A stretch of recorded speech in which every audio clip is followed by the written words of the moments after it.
мне лучше стало. Я съел тарелку этого вич-пакета. Сейчас вот вареная колбаса. Я хочу, знаете что? Ну, типа быстрого плова сделать. Колбаса. Нарежу колбасу. Дальше буду лук нарежу туда. И ну, такими большими ломтиками, так по-таежному, как говорится. У меня даже и доски нету.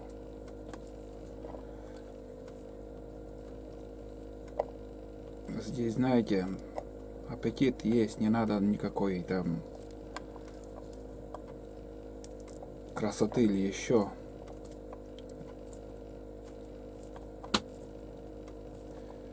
И туда еще закину, если не забуду, томатную пасту. Ну, редко я этим пользуюсь, томатную пасту. Обычно мы, когда суп варим, бывает, жена добавляет в супы. А на второе нигде, ни разу.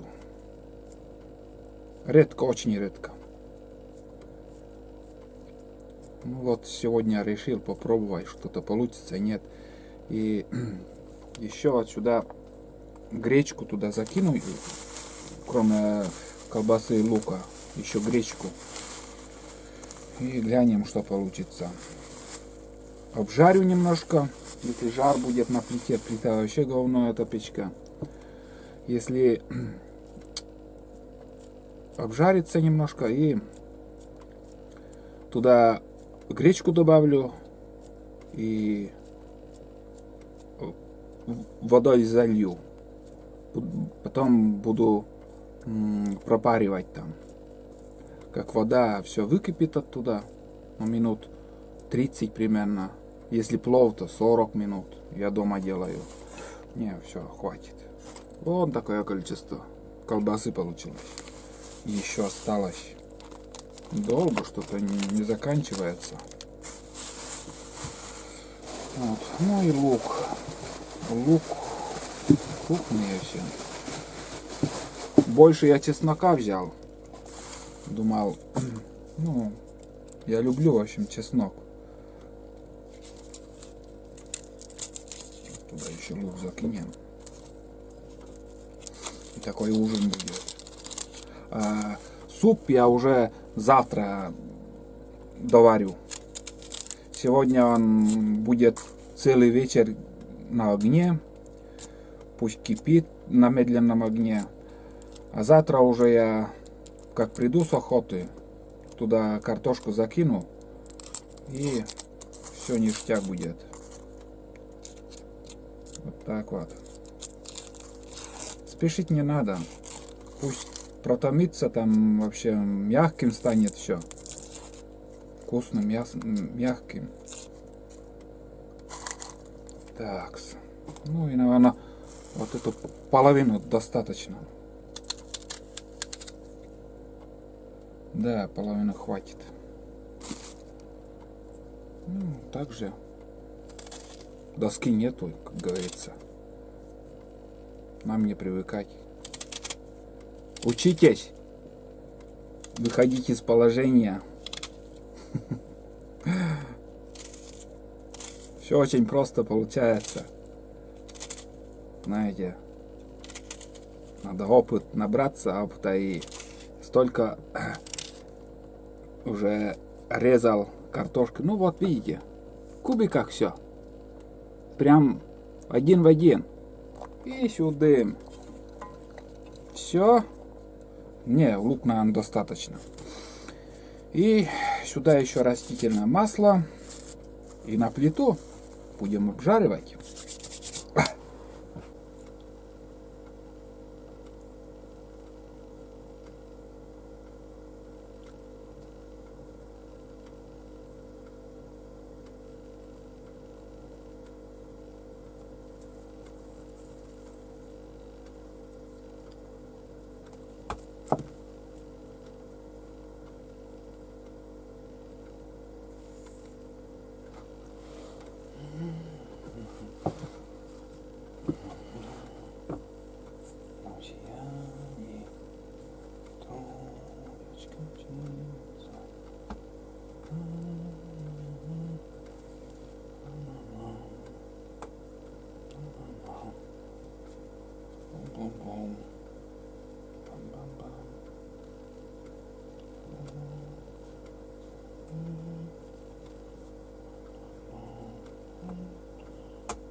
Позвонил домой сейчас. Прогноз вообще гибель. Сейчас уже в 9 часов вечера дожди начинаются. Завтра целый день дождь. Послезавтра дождь. Ой, блядь, настроение только так падает. Жду снега, а вместо снега дожди, блядь, заколебали уже эти дожди. Если дожди будут если никуда не пойду, то думаю лучше на рыбалку сходить. Такой прогноз тоже у меня, вот планы на завтра. Смотря какая погода будет. Если дождь, то далеко не пойду. Как сегодня целый день бродил.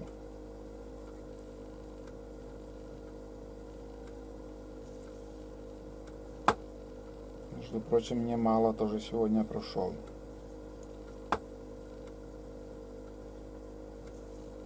Вот так коротаю вечер. Штопаю стельки. Не подготовился, приехал. Стельки вон. Дребезги, блядь.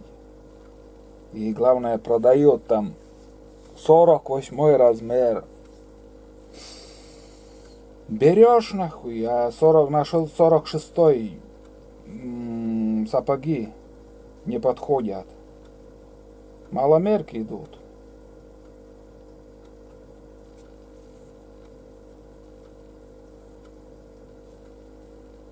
Ну и фиг с ним. Есть магазин в городе, где войлок продают. Надо съездить к Игорю. Там Игорь продает, продавец. Давно там у него не был. И прикупить все это дело. И уже из этого войлока нормальные стельки сделать. Ну, примерно так. Все. Этот поход будет еще ходить, эти стельки. Там новые прикупим. И, наверное, в будущем году еще сапоги придется прикупить также. Потому что стареют сапоги с дырками уже. Несколько раз уже эти сапоги я штопал. Ну вот там у меня жарится все. О, тут, короче, ребят, все уже подрумянилось, чтобы не подгорело. Не люблю я, когда подгорает, но тут все красиво, между прочим. Сейчас я покажу поближе. Вон, смотрите, все подрумянилось. И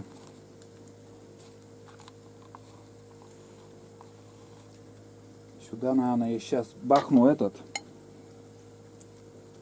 как сказать, томатную пасту. Я в этом деле, скажу, не очень, но думаю, надо вот так сделать. И хватит, наверное, по-моему. Вполне достаточно будет. Такая бурда, ребят, получится. Думаю, вкусно будет, почему и нет.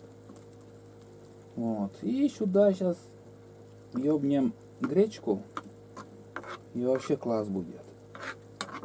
О. Вот.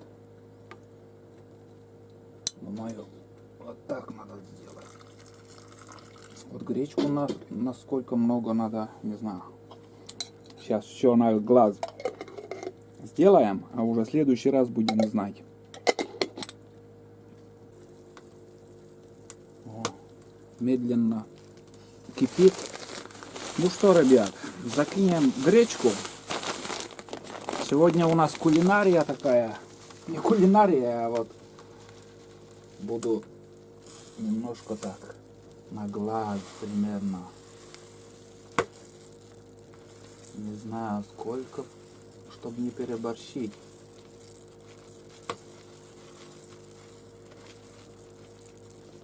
Думаю, хватит для первого раза. Думаю, вполне достаточно. Так. Также посолим.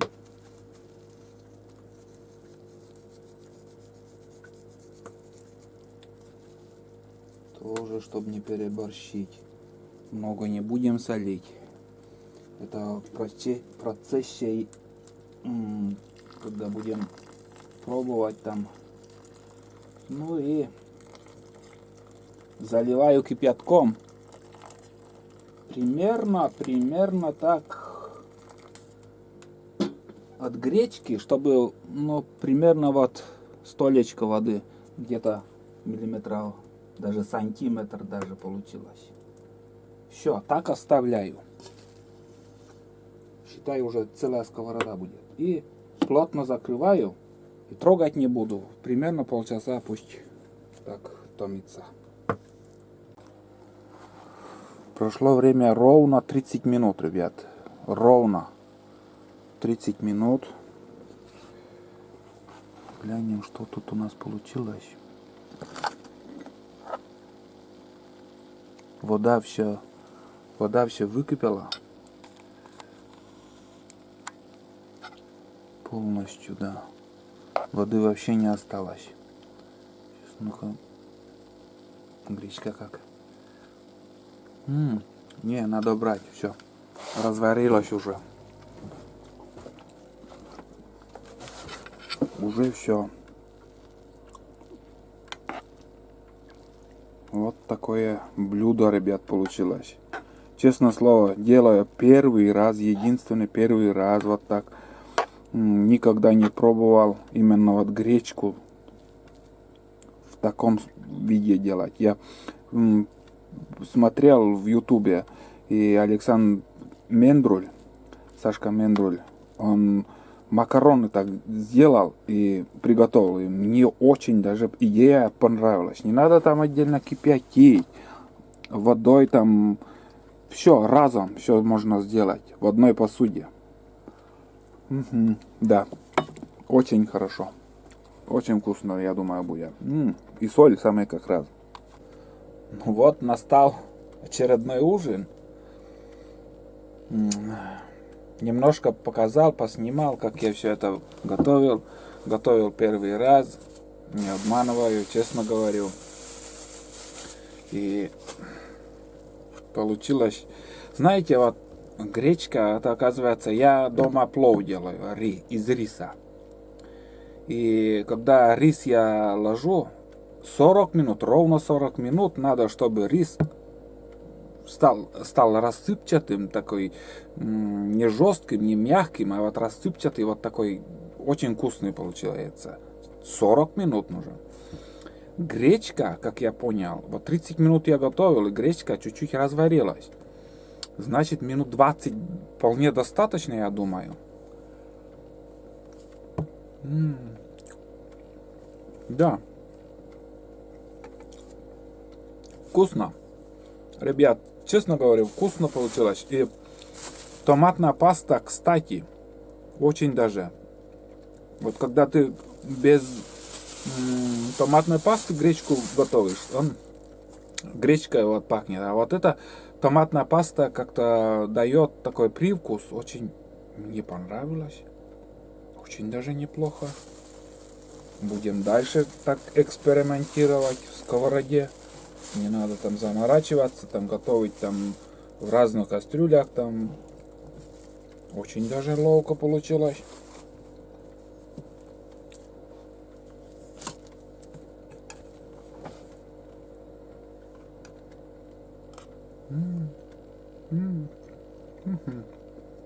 Да. Ну что, рассказать в принципе сегодня нечего. Я весь вечер уже болтаю там, много чего рассказал, поговорил.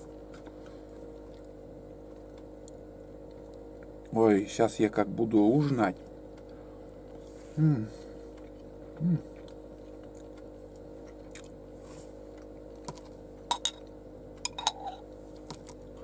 Действительно. И Сашка Мендрулю большое спасибо. Подглядел мне просто подглядел. Я открыл для себя новое. Как готовить еду. Герметичная, самое главное, герметичная крышка, чтобы была, чтобы пропаривалось там все это дело. И все дела. Вот. Ну, день прошел сегодняшний вообще идеально. Я не буду говорить, что неудачный или еще как-то. Очень даже все ништяковско прошло. И если бы спросили,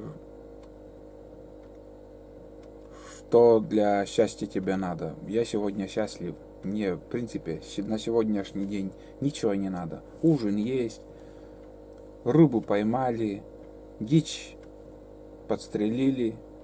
Что еще надо? Собаки накормлены, сыты, довольные, спят. Я тоже сейчас буду отдыхать. За это время, вот я не знаю, во сколько я врубил эту шарманку, которая генератор. Сейчас вот время 6:10. Наверное, после 4. Ну, больше часа уже, наверное, он работает. И ушло топливо где-то чуть меньше половины. Даже половины пока не было. Но сам по себе это генератор обжора. Он, бывает, там знакомые говорят, ну, у всех, вот начнешь говорить там, у всех все красиво, все классно, а вот почему-то у меня этот генератор топлива больше жрет, как у знакомых. Моторка вот чаще ломается, чем у знакомых. Вот они вот есть такое люди, вот, которые не признают свои, как сказать, поражения, что ли, эти не хотят быть ниже рангом, что ли. Вот всегда у них все хорошо, всегда гладко. Но не знаю. Я вот как имею, я как есть, так и говорю. Вот этот как бы больше есть. Бывает там у Судзуки 6, вот владельцы тоже вот, начну говорить, вот сколько у тебя вот топлива жрет. Начнут говорить, я задумываюсь, ни хрена себе так экономично. А у меня вот почему-то вот больше так же жрет. От чего это, не знаю. Ну и любой механик сказал бы, лучше пусть больше жрет, чем недостаточно топлива. Это тоже хуже.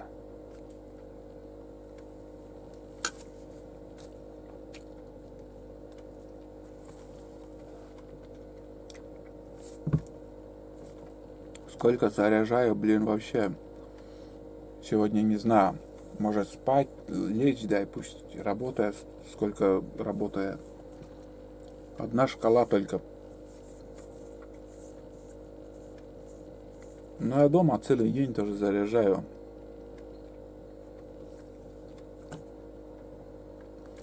Вот так. Вот так и живем, ребят. Все нормально. Самое главное для меня вот сейчас, вот что мне хочется, это хочется, чтобы не было дождя. Вместо дождя, чтобы выпал снег. Вот этого мне хочется, вот просто вот по снегу побродить. Именно вот когда ты на охоте, вот снег нужен. Не знаю, что будет завтра. Если дождь будет, буду возле избы, может на рыбалку схожу. Но в дальний путь не выйдем. Если не будет дождя, как я думаю, сходим еще к тому глухарю, в кого я не попал. Почему я туда пойду? Потому что я хочу быть уверен, что я не попал. Вот я не слышал этот звук попадания. Ну и еще как бы с собаками еще пройдусь там. Ну, полдня где-то вот такой круг. К Глухарю пойдем, потом на юг, потом на восток, такой кружок лесопунктовской трассы. Вот такой маршрут еще в ту сторону схожу, и все, тоже крест. Вот я сегодня прошелся вот по берегу реки. Все, больше я туда не пойду. Я уже увидел, что там есть, подстрелил, что возможно. А что осталось, это семена. Все. Их я трогать не стану. Пускай размножаются. И поверьте, я зимой, вот когда уже снег выпадет, я в рябчиков стрелять не стану. Это вы уже должны были замечать. Я уже сколько фильмов снимаю, я зимой их не трогаю. До следующей осени. Зимой не трогаю, весной не трогаю. Придет осень. Осенью я никого не жалею.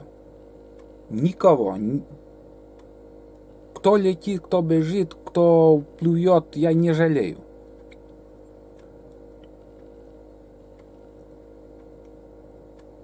Из мелких. Я не говорю что про оленя, вот что прям вот идут на меня, идут. Я их не стреляю, они ко мне идут. Мне они не нужны. Идите вы, нах. Нет, они все равно лезут, блядь, идут. На. Не хочу я их трогать. А что рябчики, глухари, что возможно, что в моих силах взять, я возьму. Но только осенью. Осень-зима. Осень-зима считается для глухарей. А рябчик все. Это уже, вот этот поход, это будет, скажем так, для рябчиков, на рябчиков охота, я имею в виду. А те, кто вот охотники вот с манком, я вижу в Ютубе на весенних охотах, на, скажем, на утиных охотах манок висит на рябчика. Извините меня. Я не знаю, как другие, но я таких охотников не уважаю. Просто у меня такого уважения нету. Увижу, если в селе нашем Нившере с манком, я скажу в лицо ему, этому человеку, что надо. Весной их не надо трогать, боровую птицу. Боровая птица это вот это, что сейчас вот дает природа, надо брать. Это, как сказать, самая вкусная сейчас, жирная, если есть жир, конечно, но она... Да, а вот то, что весной вот он перезимовали и готовятся уже на гнездо сесть, их долбят, блядь. Они глупые вообще, они, ну, да, хоть ты так просто свистани, они подлетят, потому что они такуют, тогда они глупые вообще. Полный запрет весенней охоты на боровую птицу в Коми надо сделать. Полный. Это лично мое мнение. Ой. Конечно же, будут по-другому некоторые думать и говорить. Но я что думаю, то и сказал. Ну, меня все слушают, вот. Все слушают меня. Никто не перебивает. Интересно так говорить, рассуждать. Но многие, думаю, согласятся со мной. Утки это уже другое, совсем другая тема. Это утки это, знаете, вот, как я их диверсантами называю. Это диверсанты настоящие.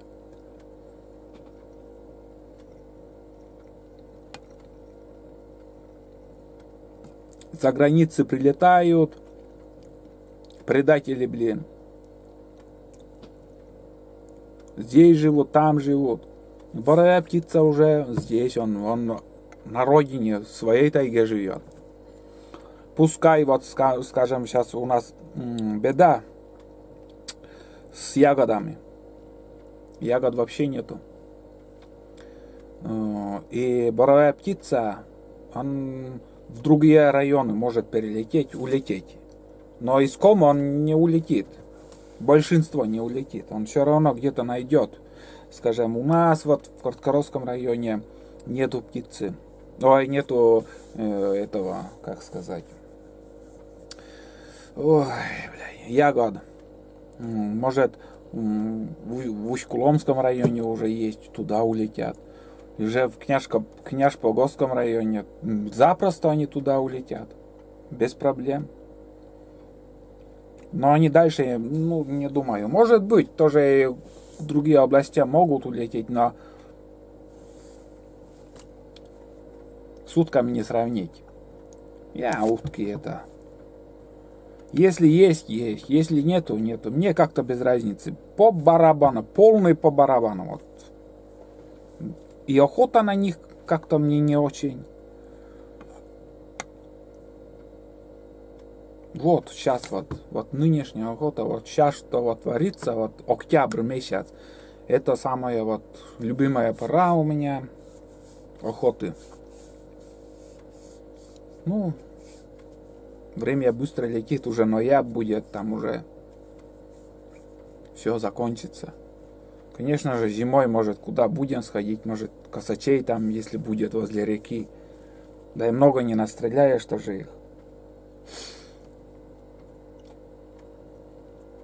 Тоже надо попасть.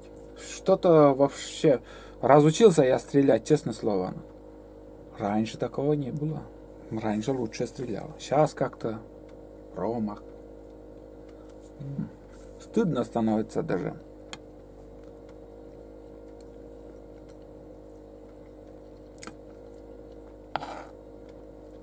Так что, коми-земляки, кто меня слышит и хочет, чтобы в наших лесах была птица, перестаньте охотиться на боровую птицу весной. Всех призываю, я честное слово.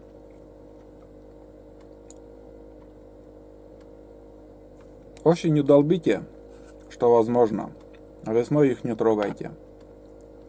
Пусть размножаются, и дальше будем охотиться. Вот так.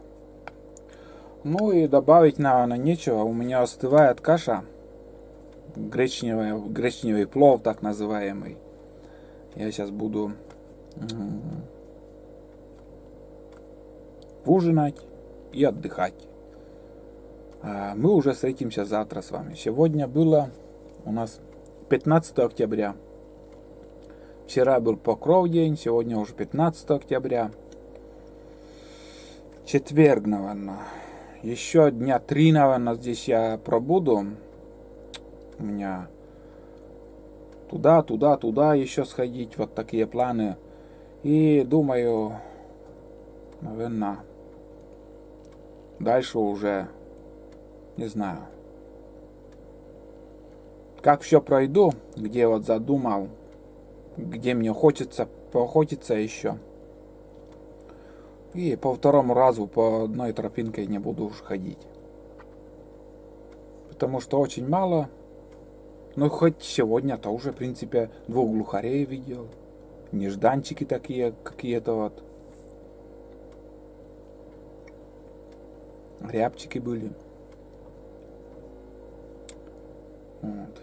Ну, посмотрим, поживем и увидим. Все, встретимся завтра. А сейчас я ужинаю. 6 часов 25 минут уже.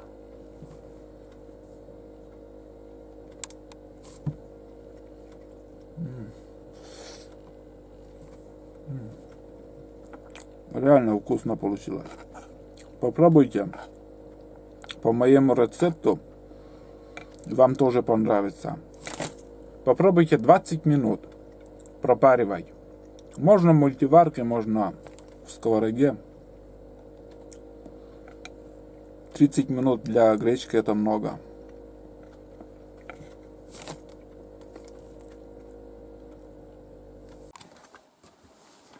Время, ребят, без 29. Сейчас я покажу одну картину. Я еще не ложился сегодня. Видите, что творится на улице. Сейчас занес суп. У нас снежок. Конкретно снег начал падать. Вот такие картины. Станцию, наверное, занесу тоже отсюда. Пипец, погодка резко еще поменялась. Сюда занесу. Да. Все вроде закрыто. Ну, примерно так. Так что дожди ждали, а пришел снегопад. Это нормально.